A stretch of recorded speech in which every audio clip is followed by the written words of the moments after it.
دنیا میں ایسی کون سی چیز ہے جس کی وجہ سے ہم اپنے رب کی نافرمانی کر رہے ہیں، جنت کی راحتیں بیچ کر جہنم کا عذاب خرید رہے ہیں؟ ہماری ڈگریاں، کیا یہ ہمیں منکر نکیر سے بچائے گی؟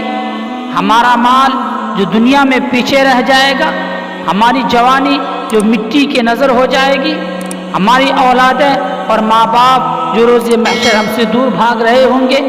سوچئے آخر کون سی چیز ہے جس کی وجہ سے ہم اپنے رب کی نافرمانی پر مجبور ہیں؟ دل کی خواہشات یا نفس کی لذات، یا جنت اتنی سستی ہے کہ چند منٹوں کی لذات کی عوض اسے بیچ دیا جائے؟ ہم کیوں غفلت میں پڑے ہیں جبکہ ہمارا رب پکار رہا ہے، اے انسان تجھے کس چیز نے اپنے رب کریم سے دھوکے میں ڈال رکھا ہے؟